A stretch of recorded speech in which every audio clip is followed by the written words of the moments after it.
Hi friends, మనం శ్రీ మహావిష్ణువు యొక్క దశావతారాల గురించి చెప్పుకుంటూ ఉన్నాం కదా. మరి ఆ దశావతారాలకు సంబంధించినటువంటి వీడియో పార్ట్ 1 అనేది అప్లోడ్ చేయడం జరిగింది, చూడండి. మరి ఇప్పుడు ఈరోజు శ్రీ మహావిష్ణువు అవతారాల్లో మొదటి అవతారం అయినటువంటి మత్స్యావతారం గురించి మనం ఈరోజు తెలుసుకుందాం. మత్స్య అంటే చేప. మరి శ్రీ మహావిష్ణువు సాక్షాత్వం సముద్రంలో చిన్న చేపగా మత్స్య అవతారం అయితే ఎత్తడం జరిగింది. ఈ ధనుర్మాసంలో కనుక శ్రీ మహావిష్ణువు యొక్క అవతారాల గురించి తెలుసుకుంటే మీకు శ్రీ మహావిష్ణువు యొక్క కటాక్షం కలుగుతుంది అనడంలో ఎటువంటి సందేహం లేదు. మీలో ఎవరైనా ఫస్ట్ టైం మన ఛానల్ చూస్తుంటే వెంటనే సబ్స్క్రైబ్ చేసుకుని పక్కన ఉన్న బెల్ ఐకాన్ని క్లిక్ చేసేయండి. మా ఛానల్ చూస్తున్నారు కానీ సబ్స్క్రైబ్ చేసుకోవట్లేదు, అలాగే లైక్ చేయండి ఫ్రెండ్స్. మీరు లైక్ చేయడం వల్ల నేను మరిన్ని వీడియోస్ చేయగలుగుతాను. ఈ వీడియో స్కిప్ చేయకుండా చివరి వరకు చూడడానికి ట్రై చేయండి. మరి శ్రీ మహావిష్ణువు యొక్క దశావతారాలంటే మరి మనం చెప్పుకున్నాం కదా, మొదటి అవతారం అనేది మత్స్యావతారం. ఈ మత్స్యావతారం గురించినటువంటి పూర్తి స్టోరీ గురించి ఒక అద్భుతమైనటువంటి కథ ఉందన్నమాట. శ్రీ మహావిష్ణువు మరి చేపగా మరి మత్స్యావతారం అయితే ఎత్తడం జరిగింది. పూర్వం బ్రహ్మ తపస్సు చేసుకుంటూ యోగ నిద్రలోకి అయితే వెళ్ళిపోవడం జరిగింది. అప్పటికే కలి ప్రభావం అనేది మొదలైపోయింది. మరి రాక్షసులు మరి ప్రభావంతో మరి రాక్షసుల రాజు అయినటువంటి హయగ్రీవుడు అనేటువంటి రాక్షసుడు ముల్లోకాలను ఇబ్బందులు పెడుతూ బ్రహ్మదేవుడి నుంచి వరం పొంది మరి ఎలాగైనా సరే ముల్లోకాలని అధిపతులని నాశనం చేయాలని, బ్రహ్మదేవతలని మొత్తం అందరినీ కూడా నాశనం చేయాలని చెప్పేసి తీవ్రంగా ప్రయత్నిస్తూ ఉన్నాడు. అలా ఎంతోమందిని ఇబ్బంది పెడుతూ మరి అలా చేస్తూ ఉండగా బ్రహ్మ దగ్గర ఉన్నటువంటి మరి ఆ వేదాలు ఏవైతే ఉన్నాయో, శ్రీ మహావిష్ణువు బ్రహ్మకి వేదాలు అయితే ఇవ్వడం జరిగింది కదా, చతుర్వేదాలు అని అంటారు కదా. అలాంటి వేదాలు యజుర్వేదం, సామవేదం, అథర్వణ వేదం, ఇలా ఈ వేదాల యొక్క ఏవైతే ఉన్నాయో అవి బ్రహ్మ దగ్గర ఉన్నాయని తెలుసుకొని వాటిని ఎలాగైనా సరే దొంగిలించాలనే ఉద్దేశంతో బ్రహ్మ యోగ నిద్రలో ఉన్నప్పుడు ఆ యొక్క యోగ నిద్రలో నుంచి ఆ యొక్క వేదాలు బయటికి రాగానే ఆ వేదాలను అయితే దొంగిలించి మన యొక్క రాక్షసుడు ఏం చేశాడు అనేటువంటి హయగ్రీవుడు అనేటువంటి రాక్షసుడు సముద్రం లోపలికైతే వెళ్ళిపోయాడు.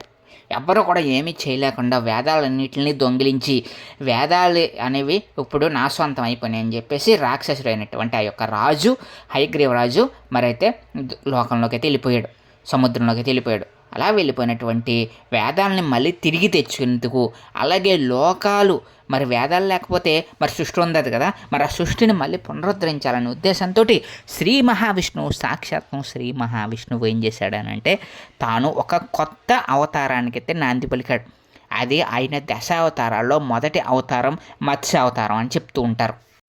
పూర్వం సత్యవ్రతుడు అనేటువంటి ఒక మహర్షి ఉండేవారు. ఆ మహర్షి ఎంతో నిష్టగా మరి ధ్యానాలు చేసుకుంటూ సంధ్యావందనాలు చేసుకుంటూ ఎంతో గొప్పగా విష్ణువుని పూజించేవాడు.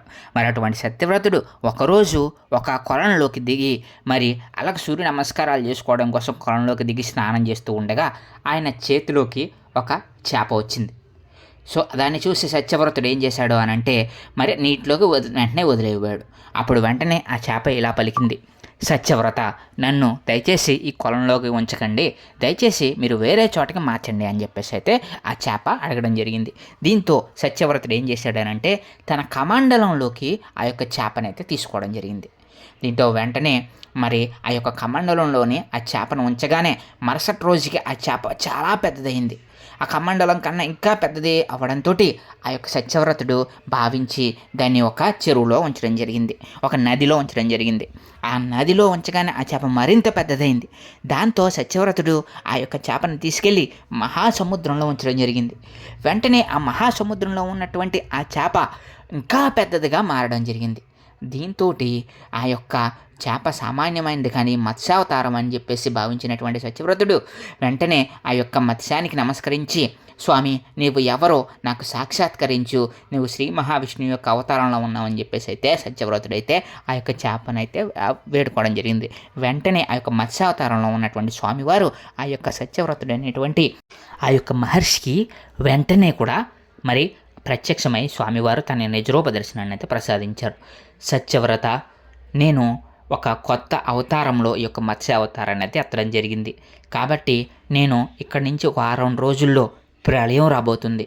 కాబట్టి ఆ ప్రళయం వచ్చేటువంటి సందర్భంగా ఆ యొక్క రోజునాడు నేను ఒక నావని పంపిస్తాను.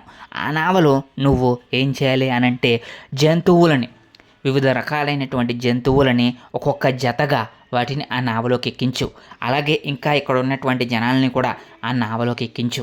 ప్రళయం అనేది రాబోతుంది. రానున్న రోజుల్లో మహాప్రళయం అయితే రాబోతుంది. వారం రోజుల్లో నేను ఒక దేవకార్యానికి వచ్చానని చెప్పేసి శ్రీ మహావిష్ణువు అక్కడి నుంచి అంతర్ధానం అయ్యి మహాసముద్రంలో అడుగున ఉన్నటువంటి ఆ యొక్క రాక్షసుడు రాజు అయినటువంటి హయగ్రీవుని సంహరించి ఆ యొక్క వేదాలను కాపాడి మళ్ళీ కూడా వేదాలను పునరుద్ధరించి మళ్ళీ అవి బ్రహ్మకైతే ఇవ్వడం జరిగింది.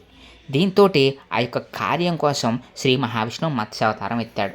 వెంటనే వారం రోజుల్లోనే విపరీతమైనటువంటి ప్రళయం వచ్చేసింది. సముద్రం మొత్తం కూడా కొట్టుకుని పోతుంది.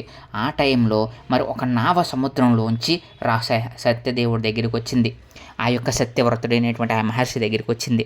దీంతో వెంటనే సత్యవ్రతుడు ఒక్కొక్క జత చొప్పున ఒక్కొక్క జంతువును ఒక్కొక్క జత చొప్పున ఆ యొక్క నావలోకి అయితే ఎక్కించాడు. సత్యవ్రతుడు కూడా ఆ యొక్క నావలోకి ఎక్కేశాడు. దాంతో ఆ యొక్క నావ ముందుకు సాగుతూ ఉంది.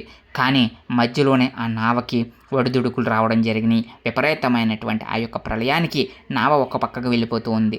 దీంతో వెంటనే శ్రీ మహావిష్ణువు మళ్ళీ మత్స్యావతారంలో వచ్చి ఆ యొక్క నావని ఒక తాడుని ఆ శ్రీ మహావిష్ణువు యొక్క మత్స్యావతారం యొక్క మరి ఆ యొక్క మెడకి చుట్టమని అయితే చెప్పడం జరిగింది. దీంతో వెంటనే సత్యవ్రతుడు ఆ విధంగా వాసుకుని తాడుగా చేసుకుని ఆ తాడుని శ్రీ మహావిష్ణువు యొక్క మత్స్యావతారానికి చుట్టడంతో బ్యాలెన్స్ అయ్యే విధంగా శ్రీ మహావిష్ణువు ఆ యొక్క నావని ఒడ్డుకు చేర్చి ఆ యొక్క సృష్టి కార్యంలో ఉన్నటువంటి ఆ యొక్క ఆగిపోయినటువంటి సృష్టిని మళ్ళీ పునరుద్ధరించేటువంటి కార్యక్రమంలో భాగంగా ఆ వేళని అయితే తీసుకెళ్లి సృష్టిని మళ్ళీ పునరుద్ధరించేశారు శ్రీ మహావిష్ణువు. ఈ విధంగా దొంగిలించబడినటువంటి వేదాలను తిరిగి పునరుద్ధరించడమే కాకుండా మళ్ళీ కూడా ఆగిపోయినటువంటి సృష్టిని తాను దశావతారాల్లో ఒక అవతారమైనటువంటి మొదటి అవతారమైన మత్స్యావతారం ద్వారా మరి దాన్ని పునరుద్ధరించాడు. మరి ఆ తర్వాత ఈ విధంగా మత్స్యావతారం యొక్క కథ అయితే ఎంతో అద్భుతంగా అయితే చెప్పబడింది పురాణాల ప్రకారం అన్నమాట. ఈ దశావతారాల్లో మొదటి అవతారమైనటువంటి ఈ మత్స్యావతారం ద్వారా మనకి ఏం తెలుస్తుందంటే తెలుసా, శ్రీ మహావిష్ణువు చరాచర జగత్తులో ప్రతి చోట తానే ఉన్నాడు. ఈ సృష్టిలో ప్రతి జీవి ప్రతి జంతువు తానే ఉన్నాడు. ఎక్కడ చూసినా కానీ మత్స్య కూర్మ వరాహ అవతారాల్లో స్వామివారు ఉన్నారు. అంటే మనం చూసేటువంటి ప్రతి జీవిలోనూ శ్రీ మహావిష్ణువే ఒక అవతారం అయితే ఉంది. మత్స్య కూర్మ వరాహ ఈ విధంగా చూసుకుంటే మనం చూసుకున్నట్లయితే కనుక మత్స్య అంటే చేప, కూర్మ అంటే తాబేలులో కూడా శ్రీ మహావిష్ణువు అవతారమే. మత్స్య అంటే మనం చేపలు చూస్తూ ఉంటాం కదా, అవి కూడా శ్రీ మహావిష్ణువు అవతారమే. వరాహ అవతారం చూసాం, కూర్మ అవతారం చూసాం. ఈ విధంగా శ్రీ మహావిష్ణువు తాను ప్రతి చోట ప్రతి అవతారంలోనూ అవతరించి మనందరికీ కూడా ఆయన ఏం చెప్తున్నారు అంటే దశావతారాల ద్వారా సృష్టిలో ఉన్నటువంటి చరాచర జగత్తులో ఉన్నటువంటి ప్రతి ప్రాణిలోనూ నేను ఉన్నానని చెప్పేటువంటి ముఖ్య ఉద్దేశమే ఈ దశావతారాల యొక్క చరిత్ర.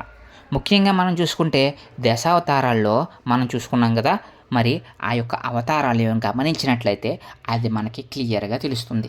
ఈ ధనుర్మాసంలో కనుక మనం స్వామివారిని దశావతారాల గురించి తెలుసుకొని అలాగే శ్రీకృష్ణ పరమాత్మగా స్వామివారిని పూజించిన, అలాగే ఈ మత్స్యావతారానికి సంబంధించిన అవతారంలో స్వామివారిని పూజించిన ఈ యొక్క అవతారాల గురించి తెలుసుకున్న మనకి స్వామివారికి అసలు నిజ స్వరూపం అనేది అసలైనటువంటి ఆ స్వామివారి యొక్క సృష్టి కార్యం కానీ స్వామివారి యొక్క అసలైనటువంటి రూపం కానీ తెలుస్తూ ఉందన్నమాట.